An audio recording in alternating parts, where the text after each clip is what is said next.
बरसात के मौसम में बड़ी नमी और जगह जगह जमा पानी अब मासूम बच्चों की सेहत पर भी भारी पड़ रहा है। महाराष्ट्र के धुले जिले में बच्चों में श्वसन से जुड़े वायरल संक्रमण तेजी से बढ़ रहे हैं। धुले के जाने माने बाल रोग विशेषज्ञ डॉक्टर अभिनय दरवड़े का कहना है कि छोटे बच्चों में रेस्पिरेटरी सिंसिशियल वायरस यानी कि RSV और स्कूल जाने वाले बच्चों में फ्लू के मामले तेजी से सामने आ रहे हैं। बच्चों में सर्दी, खांसी, तेज बुखार, सांस लेने में तकलीफ और नाक के फड़कने जैसे लक्षण दिखाई दे रहे हैं। कुछ बच्चों में ऑक्सीजन की कमी से हाथ पैर नीले पड़ रहे हैं। डॉक्टरों की सलाह है कि बच्चे अगर अधिक बीमार लगे तो तुरंत डॉक्टर से संपर्क करें। बच्चों को भीड़भाड़ से दूर रखें, साफ सफाई का ध्यान रखें, उबला हुआ पानी दें और टीकाकरण जरूर कराएं।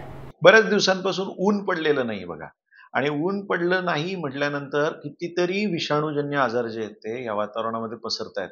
दमट वातावरण आहे, शुष्कता, आर्द्रता याचा जर आपण रेशो बघितला तर आर्द्रता खूप वाढलेली आहे आणि वातावरण एवढं दमट झालेलं आहे की या दमट वातावरणामध्ये विषाणूजन्य आजारांची संख्या ही वाढत जाते. स्पेसिफिकली जर बघितलं तर रेस्पिरेटरी ट्रॅक्ट इन्फेक्शन, ज्याला आम्ही श्वसन मार्गाचे आजार म्हणतो, ते सगळ्यात जास्त वाढलेले दिसत आहेत. सर्दी खोकल्यानं लोक बेजार आहेत, खोकला लवकर जात नाहीयेत, घसे खवखवत आहेत, ताप येतोय, डोळे येण्याची साथ सुद्धा चाललेली आहे, अंगभर पुरळे येत आहेत. त्याला आपण हँड फूट माउथ डिसीज असं म्हणतो, म्हणजे तोंडामध्ये छाले, हाताला छाले, पायांना छाले आणि प्रचंड फणफणीत अमाऊंटमध्ये ताप पण येतो. हे सगळे आजार त्याच्यामध्ये आहेत. आणि त्याच्यात अजून एक भर अशी पडली की अशा काळात जर बाहेरचं खाल्लं तर डायरियाचे सुद्धा पेशंट त्याच्यामध्ये बघायला मिळतात.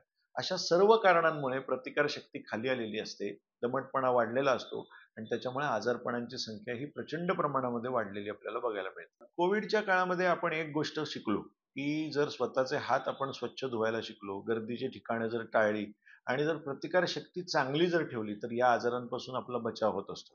मग प्रतिकारशक्ती चांगली ठेवणं म्हणजे काय? बाहेरचं अभरचबर खाणं बंद केलं पाहिजे. पोळी भाजी वरण भात हा जो घरातला जो मुख्य अन्नाचा आहार आहे तो घेतला पाहिजे. फळावळ घेतली पाहिजे, पुरेशी झोप घेतली पाहिजे. हे जरी आपण व्यवस्थित करू शकलो तरी सुद्धा आपण या आजारांपासून संरक्षण मिळवलं असं म्हणता येईल. शाळांमध्ये सुद्धा गर्दीची ठिकाणं खूप असतात, त्या ठिकाणी पण मुलं एकमेकांवर खोकतात. तर तिथे रुमाल, मास्क या गोष्टींचा जर वापर आपण वाढवला तर आपली मुलं ही आपण सुरक्षित ठेवण्यासाठी सक्षम बनू शकू.